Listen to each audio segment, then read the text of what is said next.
इसे मेरी दरख्वास्त समझ लें या मिन्नत, मैं हाथ जोड़ने के लिए भी तैयार हूँ। सितम आपका ही खून है पापा। हाथ जोड़ लेने के लिए तैयार जोया ने पापा और उनके साथ खड़े अकील को देखा। सितम हमारा खून है तो तुम भी हमारी बहू हो। तुम इतनी फिक्रमंद क्यों हो जोया? अभी वो सिर्फ 13 साल की है। हम हैं ना। तुम्हें भी अल्लाह सलामत रखे और एहसन को भी। इतनी फिक्र ना करो, इतना हल्कान ना करो खुद को। तुम्हें कोई मौसी मर्ज नहीं है। तुम खामखा की टेंशन लेना छोड़ दो बस। सोच सोच कर तुमने अपनी सेहत तबाह कर ली है। डॉक्टर्स बार बार कहते हैं कि खुश रहा करो।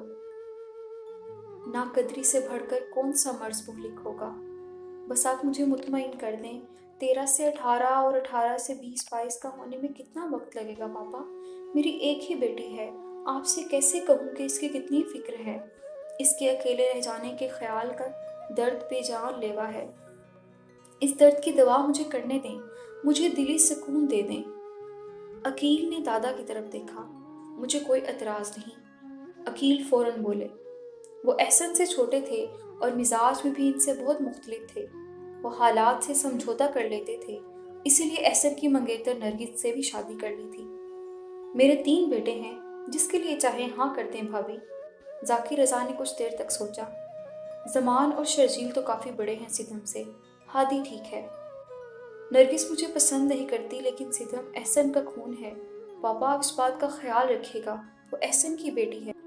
हादी और सिदम का रिश्ता पक्का समझे भाभी। नरगिस की फिक्र ना करें, वक्त के साथ सब ठीक हो जाएगा। हमारे खानदान का हिस्सा है सिदम, मेरे भाई की औलाद है। अकील ने जोया को हर तरह से तसल्ली देनी चाहिए। मुझसे वादा करें, जोया ने इल्तिजाइया कहा। मेरा वादा है भाभी, सिदम हमारी ही बेटी बनेगी। अगर आप चाहें तो निकाह कर लेते हैं। नहीं नहीं, मुझे एतबार है आप पर। बच्चे अभी छोटे हैं, निकाह ठीक नहीं रहेगा। बस आपकी जुबान काफ़ी है। 3 दिन बाद जोया का इंतकाल हो गया और सितम अकेली रह गई। एक वक्त में उसके पास एक ही क्यों होता था।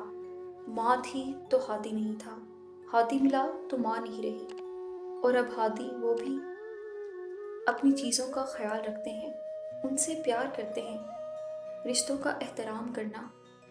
जोया ने उसे अच्छी तरह से हादी और इसके रिश्ते से मुतल्लिक बता दिया था।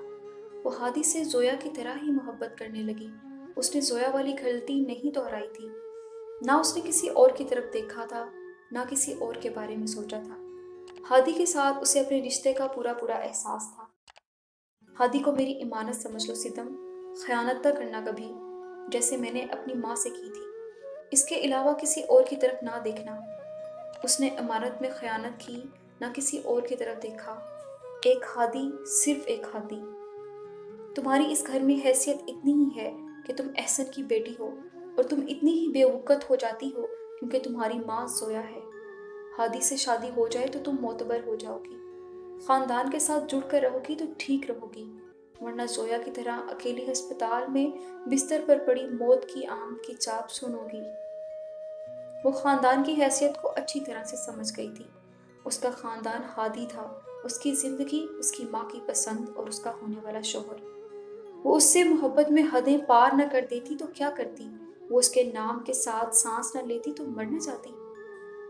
एक दिन वो अपने कमरे में बैठी रो रही थी कि हादी वहां से गुजरा। उसे रोता देख वो अंदर आया।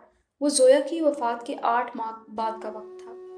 पहले वो खामोश खड़ा उसे देखता रहा, फिर उसके पास आकर बैठ गया। बस करो ना सितम, अब बस करो रोना सितम, उसने उसे अपने साथ लगाकर इतने प्यार से कहा और हाथ से उसके आंसू साफ किए कि सितम ने सच में रोना बंद कर दिया। वो उसके सीने के साथ लगकर बैठ गई। उसे ऐसा लगा जैसे वो जोया के सीने के साथ लगी हो। वो मोहब्बत जो खो गई थी वो उसे फिर से हासिल हो गई। वो पनाह जो वो ढूंढती फिरती थी वो हादी के सीने से लगते ही मुयस्सर आ गई। कितनी ही देर वो हादी के सीने पर अपने आंसू बहाती रही। मेरे कमरे में इतनी सारी गेम्स रखी हैं, जाओ और जाकर उनसे खेलो, लेकिन ऐसे मत रो, मुझे अच्छा नहीं लगता। क्या तुम्हें अच्छा लगता है? नहीं, मुझे भी अच्छा नहीं लगता रोना। बस ठीक है, अब रोना नहीं। आओ दादा से कहते हैं वो हमें आइसक्रीम खिलाकर लाएं। इसे साथ लेकर वो दादा के पास आ गया।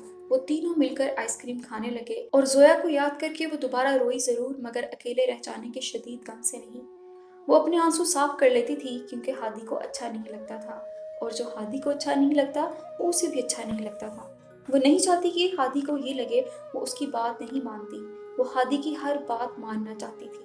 وہ تو ہادی سے ہر بات بھی کرنا چاہتی تھی، لیکن وہ جھجک جاتی تھی۔ کچھ نرگس کا خوف تھا کہ وہ آتے جاتے ہادی کو اٹھتے بیٹھتے سوتے جاگتے تو دیکھ لیتی تھی، لیکن اس کے قریب نہیں جاتی تھی۔ لیکن ایک دن یہ خوف بھی جاتا رہے گا، کوئی وقت سے پہلے ہی آپ کو بتا جائے کہ آپ کو انعام میں کیا ملنے والا ہے تو وقت کٹتا ہی نہیں۔ وہ ہادی اپنے انعام کے ملنے کے دن کے انتظار میں وقت کو بمشکل کاٹ رہی تھی۔ رضا ہاؤس میں 4 خاندان آباد تھے، تایا جی، احسن، عقیل اور سدھم۔ وہ اکیلی ہی الگ خاندان بناتی تھی کیونکہ وہ زویا کی بیٹی تھی۔ سب اپنے اپنے الگ خاندان کے ساتھ مکمل تھے، جبکہ وہ زویا کے بغیر بالکل ادھوری تھی، اور اوصاف پورے رضا ہاؤس کو مکمل کرتی تھی۔ اوصاف جگمگاہٹ تھی اس گھر کی، وہ احسن کی جان تھی، دادا کی بارہویں، تایا کی کرکٹ ٹیم کی کیپٹن، پھپھو کے بچوں کی سنڈریلا وہ اوصاف تھی۔ سب کے لیے سب کچھ تھی، ہر خوبی، ہر صفت، ہر رنگ لیے۔ اس کی آنکھیں گہری سبز تھیں، بے حد سفید رنگت، سنہری اور ڈارک براؤن بال تھے۔ وہ انسانوں کے لیے بنائی گئی پری تھی۔ تایا جی کی عریشہ اسے خاص طور پر تیار کروا کر اپنے کالج فنکشن میں لے کر جاتی تھی۔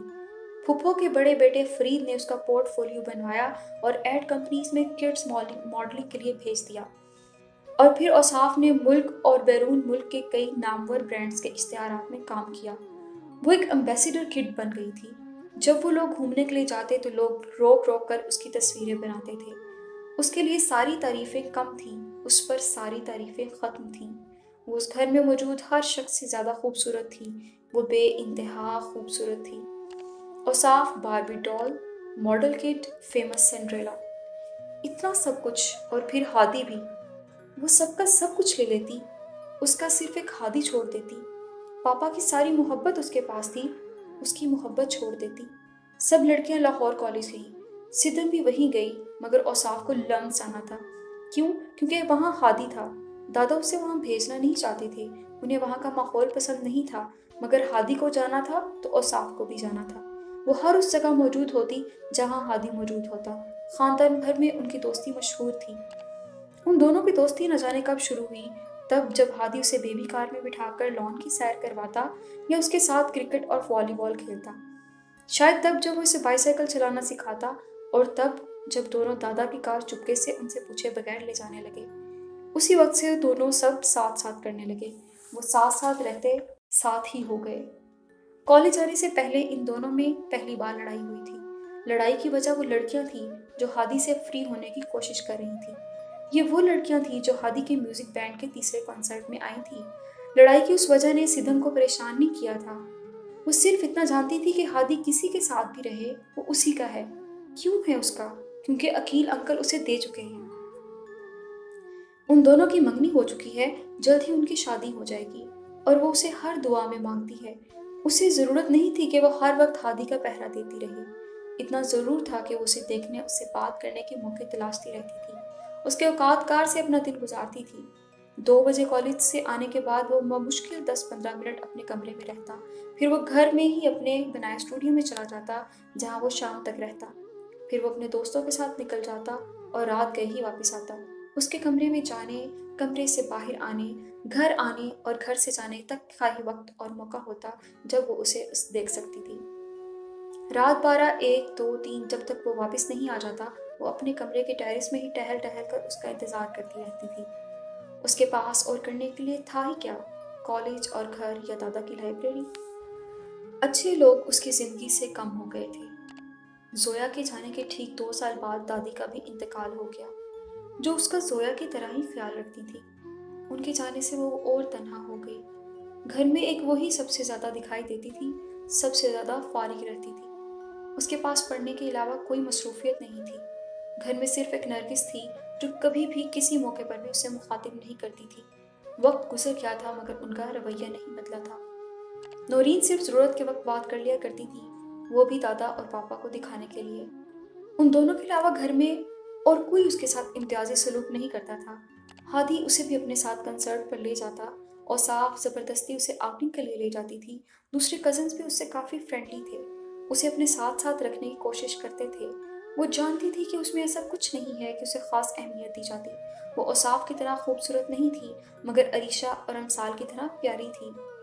वो किसी भी वजह से चौंकाती या हैरान नहीं करती थी, वो कर ही नहीं सकती थी। वो ना ऐसे बात कर सकती थी कि दूसरों को अपना गर्विदा कर सके, ना ही उसकी शख्सियत ऐसी थी कि वो दूसरों को अपने सहर में जकड़ ले। वो बहुत आम नहीं थी तो बहुत ख़ास भी नहीं थी। वो एक सीधी सादी अपनी दुनिया में मगन लड़की थी, अपनी दुनिया हादी की दुनिया में गुम। ताया जी ने बड़े बेटे अंस और बेटी अरीशा की शादी एक साथ की तो पहली बार उसने हादी से फरमाइश की, प्लीज़ मेरे साथ एक तस्वीर बना लें। क्यों नहीं, इधर आओ। हादी ने उसके कंधे पर अपना हाथ रख लिया और उसे अपने करीब कर लिया। मोहब्बत का ये पहला लम्स था जो उसने हादी की तरफ से वसूल पाया। उस लम्स ने उसके सारे जिस्म को पहले नासूर बना दिया और फिर उसे लगा कि उस लम्स से बहार की आमद की चाप उसके पूरे जिस्म ने सुननी शुरू कर दी है। उसे अपना आप मुअत्तर हुआ लगा। आईने में उसने एक नई सितम को देखा, खूबसूरत सितम को, हादी के रंग में पूरी की पूरी रंगी सितम को। क्या तुम जानते हो मोहब्बत क्या होती है? क्या तुमने कभी ऐसी मोहब्बत का जायका चखा है जिसकी सतह गुलाबी हो और परतें गुलाबी तर? सिदम के गाल आंसुओं से भीग चुके थे, उसकी आंखों का गुलाबी रंग हो चुका था और उन्हीं रंगों की परतें गुलाबी तर थीं। सिदम, मैं तो इस मोहब्बत को जानता हूँ जिसकी सतह ईमान है और जिसकी परतें ईमान से तर हैं। सिदम ने रुख मोड़ कर किसी कदर तनफ्फुर से उसे देखा। तुम इंसानी मामलात में अल्लाह को क्यों ला रहे हो? तुम अपने और अल्लाह के दरमियान इंसान को क्यों ला रही हो? सिदम की आंखों में कैद सारे पानी में चलथल होने लगी और वो सिसक कर रह गई। तुमने एक इंसान को अपने लिए खुदा बना लिया है, उसकी मोहब्बत को अपने लिए वबाल बना लिया है। मोहब्बत जब वबाल बन जाती है सिदम, तो वो मोहब्बत नहीं रहती, सिर्फ एक ख्वाहिश, एक इंसानी जज्बा बन जाती है। जज्बे जब अपनी तारीफ और तरकीब बदल दें तो अपने फैसले बदल देने चाहिए। तुम मुझे मेरे फैसले से भटका नहीं सकते। भटका तो तुम खुद रही हो खुद को। अगर इसे भटकना कहते हैं तो मुझे रास्तों की कोई परवाह नहीं। मैं औसाफ को ज़रूर उसके अंजाम तक ले जाऊंगी। अगर मौत ही बरहक है मेरी मोहब्बत या औसाफ की रूह के लिए, तो मैं उसकी रूह के लेने का इंतज़ाम लेकर जाऊंगी। औसाफ अपना मोबाइल उछालती दादा की लाइब्रेरी में आई। डैड, क्या मैं आपको एक बात बताऊं? बात सुनकर आप मुझे बताएंगे आप उसका ऐलान करेंगे या मैं करूं, या उसके लिए कुछ और सोचना चाहिए? वो मुस्कुरा रही थी। बात बता दो, ऐलान का फैसला बाद में कर लेंगे। दादा मुस्कुराए। इस ईद से पहले मुझे हादी से शादी करनी है। आपको बता दिया है, बाकी सबको आप बता दें। उसने इस तरह कहा जिस तरह कॉलेज ट्रिप पर जाने की बात कर रही हूँ। रैक से किताबें निकालते सिद्धम के हाथों की जान जाती रही। सब किताबें जमीन पर आ गिरी। ओह सिद्धम! औसाफ ने गर्दन मोड़कर उसे देखा। तुम यहाँ हो, आ जाओ, तुम भी मिलकर तय करते हैं। औसाफ का चेहरा स्याह था, उसकी आंखें खून रंग। आज से पहले उसे कभी औसाफ इस तरह बदसूरत नहीं लगी। औसाफ! दादा का चेहरा गुस्से से लाल हो गया। डैड! औसाफ ने हैरान नजरों से न देखा कि वो इतना गुस्सा किस लिए कर रहे हैं। पापा, मुझे आपसे कुछ बात करनी है। नौरीन भी वहीं आ गई। तुम जाओ औसाफ, दादा ने कहा।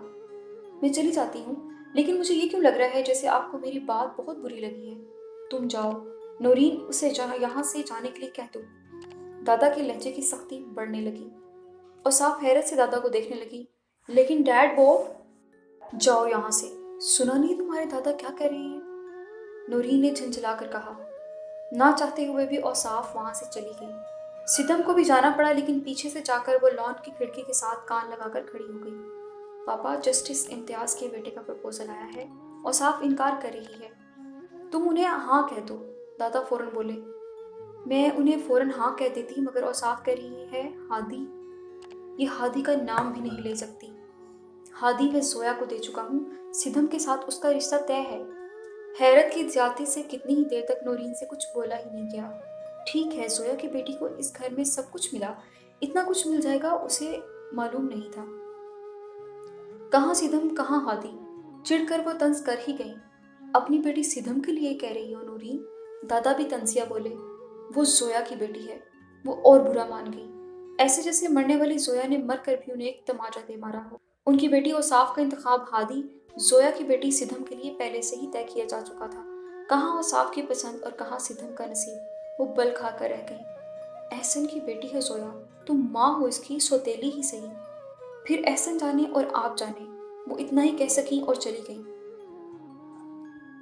खिड़की से अंदर की गुफ्तगू सुनती सिद्धम भी इत्मीनान से चली गई। इस रात वो इत्मीनान से सोई, वरना उसे बेचैनी लगी रहती कि कोई इस घर में उन दोनों के रिश्ते का नाम ही नहीं लेता।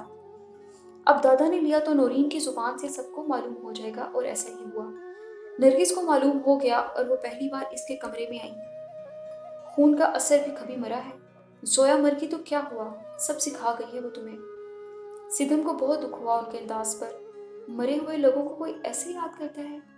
तुम्हारी माँ को तो मैंने इस घर में घुसने दिया, तुम्हें अपने बेटे की जिंदगी में किसी कीमत पर नहीं घुसने दूंगी। सिद्धम की आंखें डबडबा गईं। बेबसी, लाचारी और शदीद दुख की कैफियत ने उसे नढाल कर दिया। रात को नरगिस आंटी और दादा की बातें इसने चुप कर सुनी। जब एहसन ने मुझसे अपना रिश्ता खत्म कर लिया था तो आपने मुझसे आकर क्या कहा था। वो गुस्से में थी मगर तहम्मुल से बोली। दादा गड़बड़ा गए। मैं याद दिलाती हूँ आपको, आपने कहा था तुम पर जुल्म हुआ है, लेकिन ये जुल्म एहसन ने तुम पर किया है, चाहो तो उसकी सजा मुझे दे लो। हाँ, मैंने कहा था। क्या मैंने आपसे कुछ कहा? आप अकील के लिए मेरा रिश्ता लाए और मैंने आपका मान रखा। मैं जानता हूँ, वो शिकस्त खुर्दा से बोले। तो आज आप मुझे क्यों इसकी सजा दे रही हैं? आप जानते हैं मैं जोया उसकी बेटी से कितनी नफरत करती हूँ। फिर आपने हादी के साथ उसका रिश्ता कैसे तय कर दिया? आपने ऐसा सोचा भी कैसे? ये रिश्ता अकील ने तय किया था, उन्होंने बोधी सी दलील दी। अकील से रिश्ता आपने तय करवाया है, आप दोनों की मर्जी से हुआ है ये सब। मेरा फैसला गलत नहीं है बेटा। क्या तुम्हारे लिए अकील का मेरा फैसला गलत था? क्या अकील ने तुम्हें खुश नहीं रखा? सिद्धम बहुत अच्छी लड़की है नरगिस, फिर वो बिन माँ की बच्ची है। वो जोया की बेटी है, वो एहसन की बेटी है, दादा नरमी से बोले। मुझे ये याद नहीं कि उसका बाप कौन है, इसकी माँ कौन है, मुझे ये भूलता नहीं। भूल जाओ पुरानी बातों को। भूल जाती अगर सिर्फ बात होती। मेरी बेइज्जती थी वो, इस औरत के लिए मुझे ठुकराया गया था। पुराने जख्म उस वक्त तक रिश्ते रहते हैं जब तक उन पर माफी की मरहम न लगा दी जाए। सिद्धम का कोई कसूर नहीं था उस सब में, मेरा भी कोई कसूर नहीं था। मैं किसी सूरत जोया और उसकी बेटी को माफ करने के लिए तैयार नहीं हूँ। आप कुछ भी कहें, लेकिन सिद्धम के लिए मेरी ना हाँ में नहीं बदलेगी। वो तन कर खड़ी थी। ऐसा अंदाज ना अपनाओ नरगिस, अटल फैसले सिर्फ अल्लाह के होते हैं। जब इंसान बेजा जिद पर आ जाते हैं तो अल्लाह की नाराजगी का सामना करते हैं। अल्लाह को राजी करने की तदबीर करो। इस मामले में मैं मजबूर हूँ पापा, प्लीज आप मुझे मजबूर मत करें। लफ्ज अल्लाह पर वो कुछ शर्मिंदा सी हुई। नफरत का ये कैसा रिश्ता है जो हमेशा बनाए रखना चाहते हैं, वो दुख से बोले। ये मेरे इख्तियार में नहीं पापा। क्या बिला वजह की नफरत गुनाह नहीं? बिन माँ की बेटी है, तुम्हें उस पर तरस नहीं आता? कैसे छुप छुप कर रोती रहती है, क्या तुम्हें दिखाई नहीं देता? जो गुनाह उसने किया ही नहीं, उसकी सजा उसे क्यों दे रही हो? तुमने एहसन की बाकी औलाद को भी अपना लिया है तो सिद्धम क्यों नहीं? तुम्हें औसाफ पसंद है लेकिन सिद्धम नहीं, सिर्फ इसलिए कि सिद्धम जोया की बेटी है। सिद्धम तुम्हारी और हमारी बेटी है नौरीन। क्या तुमने सुना नहीं, बेटियां सबकी सांझी होती हैं। तुम्हारी भी एक बेटी है। वक्त और मौत किसी को नहीं छोड़ते। आज हम हैं, कल नहीं होंगे। फिर वक्त बदलने में वक्त ही कितना लगता है। वक्त बदलने से पहले आओ अपने फैसलों को बदल लें। ना मैंने एहसन की ऐसी तरबियत की थी, ना बाकी औलाद की, कि वो ऐसे बेरहम हो जाएं। मैंने ऐसा रिस्क तो कभी नहीं कमाया कि वो तुम लोगों के दिल इतने सख्त कर दें कि उसमें नफरत का गुजर तो हो लेकिन रहम दिली का नहीं। दादा की इन बातों ने नरगिस पर अजीब असर किया। वो खामोश उनकी तरफ देखने लगी। जिनकी अपनी बेटियां हों उनके दिल तो बहुत नर्म होते हैं। क्या ये कम है कि उसकी माँ नहीं है? और वो कितने दुखों की मुस्तहिक है, इतने बड़े गम के बाद, और कितने गमों पर उसका हक बनता है। नरगिस खामोश हो गई। लफ्ज मौत ने उन पर गहरा असर किया था। हाँ, ये एक मौत ही है जो सबसे बड़ा गम है उनके लिए जो जिंदा रह जाते हैं। वक्त और मौत किसी को नहीं छोड़ते। वक्त गुजर जाता है और मौत आ ही जाती है, और पीछे रह जाने वाले कितने तन्हा रह जाएंगे, मर जाने वाले नहीं जान पाएंगे।